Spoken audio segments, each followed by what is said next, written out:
I walked into the house whistling. It had been a good day at work, the kind where everything just clicked. My team finally wrapped up a major project, and I was ready to unwind. Stepping into the kitchen, I noticed Lisa sitting at the table, her favorite Cabernet swirling in the glass she held. The way she looked at me felt off. It wasn't angry, it wasn't sad, it was something else. Something I couldn't quite place. "Hey, honey," I said, setting my keys on the counter. "What's for dinner?" Lisa smiled faintly, that polished, perfect smile she always used when she wanted to deflect. "We'll figure something out," she said, her voice soft. "Sit with me for a second." I poured myself a bourbon, the kind I save for good days, and joined her at the table. There was an edge to her calm, like a storm building in the distance. Before I could ask what was on her mind, she spoke. "Nick," she began, her tone measured, almost rehearsed, "do you think I've been a good wife to you?" I blinked, thrown off by the question. "What? Of course. Where's this coming from?" She tilted her head slightly, her blue eyes locked onto mine. "Because I've been thinking. I've given you 20 good years, haven't I?" "Lisa," I said, a laugh bubbling out of sheer confusion. "Is this about an anniversary or something? You're starting to freak me out." Her smile faded, replaced by something colder, harder. "No, Nick, this isn't about an anniversary. It's about me." The way she said it made the air in the room feel heavier. I tightened my grip on the bourbon glass as she continued. "I've been thinking a lot about where I am in life, and I've realized I've never had the chance to explore." She leaned forward slightly, her voice dropping. "I want to start seeing other men." The words hit me like a punch to the chest. My mind went blank. For 10 long seconds, I didn't breathe, didn't blink. I just stared at her. She looked back at me, calm and unflinching, like she'd already made peace with this. Like it was normal. "What the hell are you talking about?" I finally managed to say. "I'm not saying I don't love you," she said, her voice steady. "But I'm 44, Nick. I'm not going to be this desirable forever. I need to know what else is out there while I still have the chance." Her words sliced through me, every syllable twisting the knife deeper. I felt like the floor beneath me was falling away, like the world I'd built around us was crumbling in an instant. She reached across the table, her hand brushing mine. "This doesn't have to change anything between us," she said. "I'm not leaving you. I just need this." I stared at her hand, then back at her face. I wanted to shout, to scream, to do something, anything, but all I could do was sit there, my glass of bourbon untouched, my heart pounding. She stood up, her chair scraping against the floor. "I'm going out tonight," she said, her voice matter of fact. "I don't expect you to understand, but I hope you'll support me." I watched her leave the room, her steps steady, her mind clearly made up. Upstairs, I heard her rummaging through her closet. Minutes later, she came down wearing a sleek black dress, her makeup flawless, her heels clicking against the hardwood floor. She looked stunning, and it made me sick. "Don't wait up," she said as she grabbed her purse and walked out the door. The sound of the front door closing echoed through the house, leaving me alone in the silence. I sat there for what felt like an eternity, staring at the spot where Lisa had stood. My bourbon sat untouched in front of me, the ice slowly melting, leaving pale streaks of water in the amber liquid. It was as if time itself had frozen, except for the dull ache spreading through my chest. How had this happened? How had we gone from the couple who laughed at inside jokes and planned weekend getaways to this? I'd always thought we had a strong marriage. Sure, we had our arguments like anyone else, but we always found our way back to each other. Didn't we? I couldn't shake the look in her eyes when she said it. Calm, resolute, like she'd made this decision long ago and was simply informing me of the change. There wasn't even a hint of doubt or hesitation. Just confidence. The same confidence she'd carried since the day I met her. Lisa had always been magnetic, the kind of woman who could walk into a room and command attention without even trying. In college, I used to watch as guys would trip over themselves to talk to her, to offer her a drink, to bask in her orbit. And yet, she'd chosen me. Ordinary, unremarkable Nick. I poured another bourbon and downed it in one go, the warmth spreading through my chest, momentarily dulling the pain. I wanted to believe this was a bad dream, that I'd wake up and Lisa would be there beside me, laughing at some silly show on Netflix, her head resting on my shoulder. But the reality was undeniable. She'd walked out of our house, our marriage, our life, at least in the way I'd always known it. I needed to talk to someone, anyone, who could help me make sense of this. I grabbed my phone and scrolled through my contacts, landing on Brian's name. He was my best friend, the guy who'd always been there when I needed him, and the only person I could trust with something this big. The phone rang twice before he picked up. "Nick, what's up, man? You sound weird." "Lisa," I started, my voice cracking. She's out. On a date. With someone else?" There was a long pause on the other end of the line before Brian finally spoke. "What the hell are you talking about?" "She told me she wants to see other people," I said, the words tasting bitter as they left my mouth. Just like that. 20 years of marriage. And she's walking out the door to meet some guy. "Jesus, Nick," Brian said, his voice low. "I don't even know what to say." "That's messed up." I let out a shaky breath, the reality of the situation settling deeper into my bones. She doesn't even see it as betrayal. She thinks she's entitled to this because she's been a good wife for 20 years. Like I owe her a hall pass. Brian let out a bitter laugh. "You owe her? Man, that's some twisted logic. What are you going to do?" "I don't know," I admitted. "I'm still trying to wrap my head around it." "Well, don't just sit there waiting for her to come home," Brian said. "She's made her choice. You need to start thinking about yours." After we hung up, I stared at the darkened room, the weight of Brian's words pressing down on me. He was right. Lisa had made her choice. Now it was my turn. I stood up, poured the rest of the bourbon down the sink, and headed upstairs. For the first time in years, I went to bed alone. The emptiness on her side of the bed was unbearable, a stark reminder of the chasm that had opened between us. But as I lay there staring at the ceiling, something inside me shifted. For so long, I'd let Lisa's wants and needs take precedence over everything else. Maybe it was time to stop being the man who waited on her. Maybe it was time to figure out what I wanted for once. The next morning, I woke up to the sunlight streaming through the blinds. Lisa's side of the bed was untouched, the covers perfectly smooth. And for a moment, I let myself believe she'd spent the night at a friend's house or driving around, rethinking this insanity. But when I checked my phone, there was nothing. No text, no call. Not even a good morning. I made coffee in silence, the sound of the percolator filling the kitchen as I tried to piece together my thoughts. The anger from last night had simmered into something heavier, something closer to resignation. If Lisa wanted this life so badly, why was I still holding on? Was I fighting to save a marriage? Or was I just scared of losing the woman I'd built my life around? I sipped my coffee and stared at the clock, watching the seconds tick by. At exactly 9:43, the front door opened, and there she was. Lisa walked in like nothing had happened. Her hair was a little disheveled, her makeup smudged, and her heels dangled from her fingers. She had the audacity to give me a small, tired smile as she crossed the living room. "Morning," she said, setting her shoes down by the door. I didn't respond.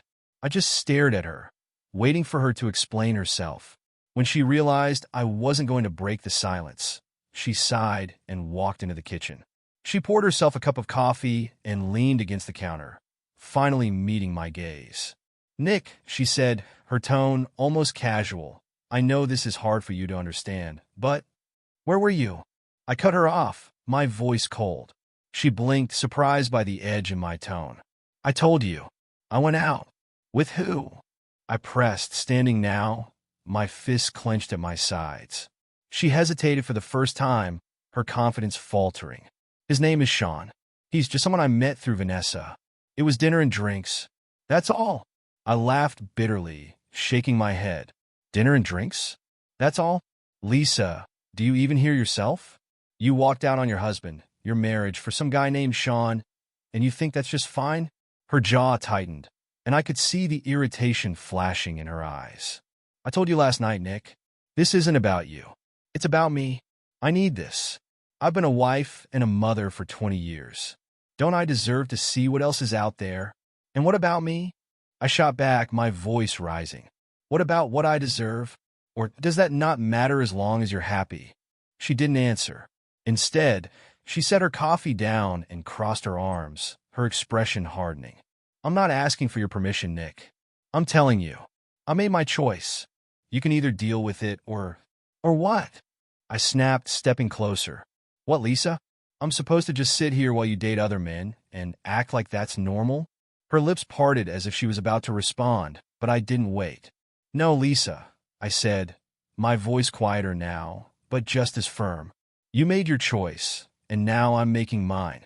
For the first time since this nightmare began, I saw something crack in her facade. She didn't expect this. She thought I'd roll over, like I always had. But I was done being the guy who waited, the guy who put himself second. I grabbed my car keys and my jacket. When I come back, we're talking about this. And if you still think this is the life you want, then we're done. I'll call the lawyer myself. She didn't stop me as I walked out the door. I drove aimlessly for an hour, letting the wind rush through the open windows as I tried to clear my head. By the time I pulled into a park on the edge of town, I knew what I had to do. I sat on a weathered park bench overlooking the lake, the gentle ripples breaking the reflection of the morning sun. The cool breeze felt like a balm on my overheated thoughts. I hadn't planned to leave the house, but now that I was here, away from Lisa and the weight of everything, my thoughts started to settle. I pulled out my phone and scrolled to my lawyer's contact. I hesitated. Part of me wanted to believe Lisa would come to her senses if I just gave her time. But another, sharper part of me knew the truth. She wasn't going to stop. Not unless I forced her to. Before I could talk myself out of it, I hit the call button. Mr. Whitman, my lawyer, Denise Carter, answered on the second ring. What can I do for you? I hesitated for just a moment. Denise, I need to know the process for filing for divorce. Her voice softened. I'm sorry to hear that, Nick. We can set up a consultation to go over everything. Do you want to come by the office? Yeah, I said, my voice steady, even though my hands were trembling. Let's do that. After setting up a time for later in the week, I hung up and leaned back against the bench, staring at the water. Divorce. It was a word I never thought I'd associate with Lisa. For 2 decades, she had been my partner, my confidant, the person I built my life with. But now she felt like a stranger, someone I couldn't even recognize. By the time I got home, the house was eerily quiet. Lisa was sitting on the couch, scrolling through her phone. She glanced up when I walked in, her expression unreadable. Where did you go? She asked. Out, I said curtly, hanging my jacket by the door. She sighed, setting her phone down. Look, I know this isn't easy for you, but... Stop, I interrupted, holding up a hand. I've heard enough. I don't need another speech about why you think this is okay. Her eyes narrowed slightly. So, what do you want, Nick? Do you want me to stop? To pretend I don't feel this way? I want a wife who respects our marriage, I said, my voice sharper than I intended. I want the woman who promised to stick with me through everything. Not someone who walks out the door looking for options the moment things get hard. Lisa's jaw tightened. This isn't about hard times, Nick.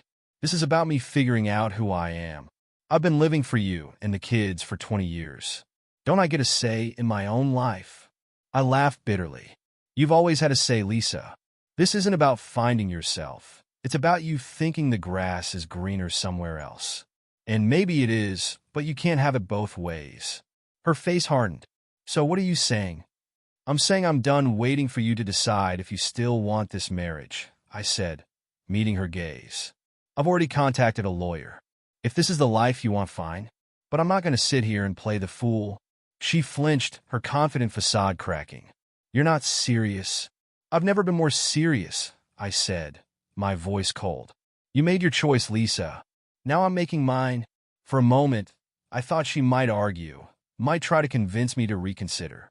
But instead, she stood, grabbing her purse and keys. I need some air, she muttered, brushing past me. I didn't stop her this time. I watched her go, the sound of the door closing behind her echoing through the empty house. Lisa didn't come back that night. I wasn't sure if she stayed at a friend's house or with someone else, and to be honest, I didn't care. The silence in the house was almost a relief. For the first time in years, I didn't feel the need to tiptoe around her moods or try to read between the lines. I could just exist. The next day I kept busy. I went for a long hike in the foothills, something I hadn't done in years. The fresh air and the rhythmic crunch of gravel under my boots felt like therapy. When I reached the summit, I looked out over the city and felt a strange mix of sadness and liberation. My marriage was crumbling, but for the first time, I could see a future, one that didn't revolve around Lisa. By the time I got home, Lisa's car was in the driveway. She was in the kitchen, sipping coffee, and when she saw me, her expression was guarded. "Can we talk?" she asked, her voice softer than I expected. I shrugged, setting my keys on the counter.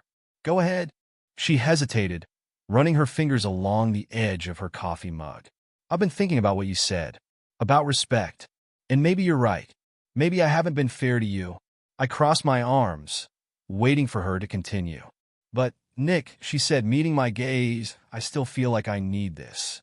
I'm not asking you to understand, but I'm asking you to give me the space to figure it out."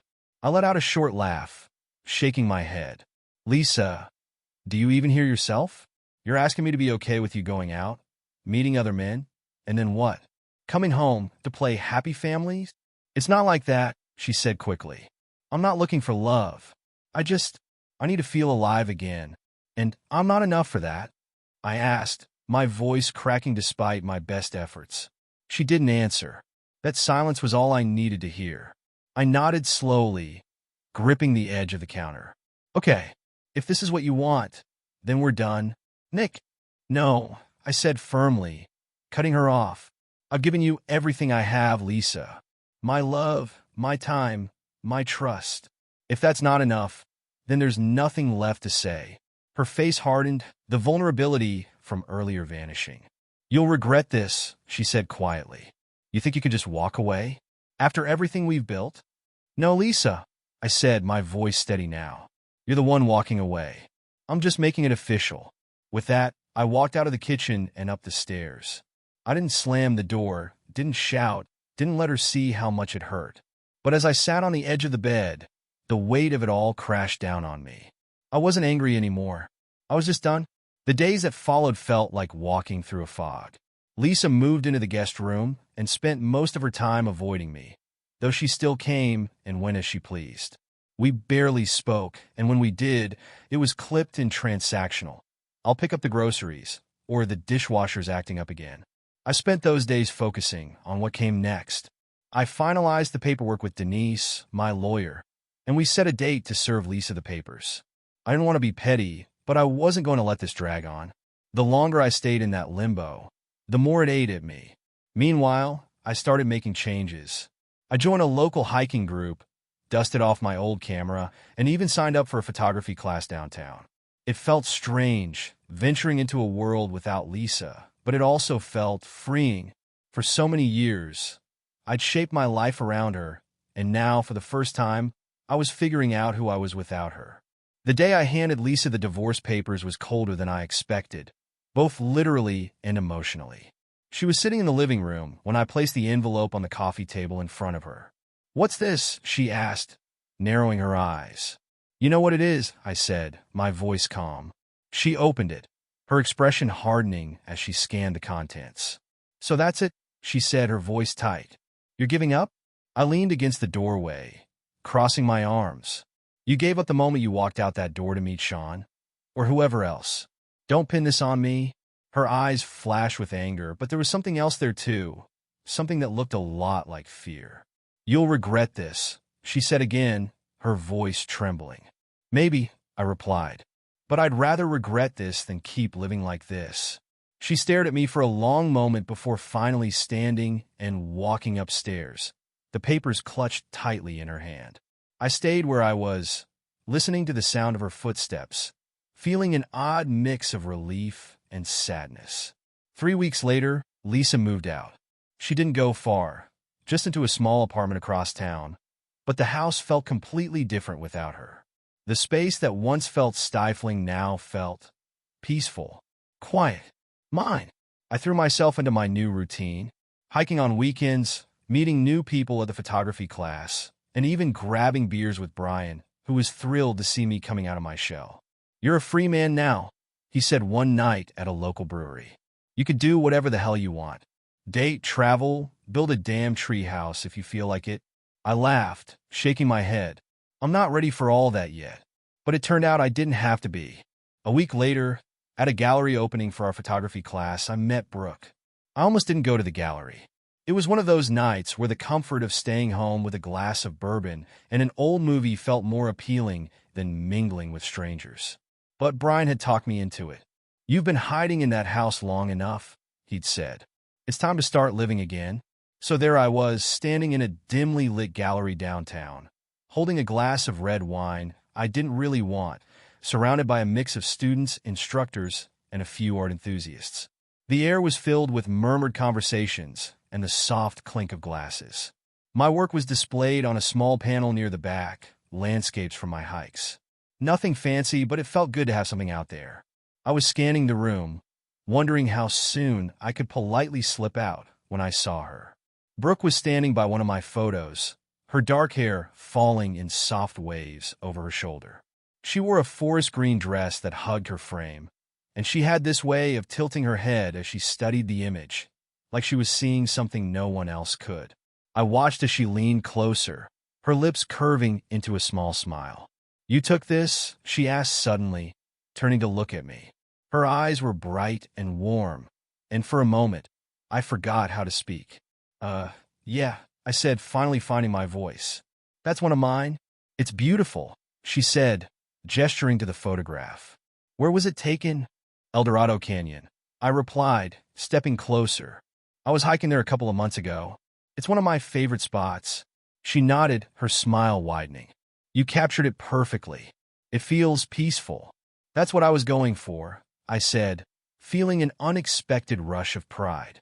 We started talking about photography, hiking, and everything in between. Brooke was an art teacher at a local high school, and as we talked, I could tell she was passionate about her work. She had this way of listening that made you feel like you were the only person in the room, her attention unwavering. When the night wound down, she handed me her card. "If you're ever up for a hike or want to grab coffee, give me a call," she said with a smile. I took the card, my heart thudding in a way it hadn't in years. "I might just take you up on that." I almost didn't go to the gallery. It was one of those nights where the comfort of staying home with a glass of bourbon and an old movie felt more appealing than mingling with strangers. But Brian had talked me into it. "You've been hiding in that house long enough," he'd said. "It's time to start living again."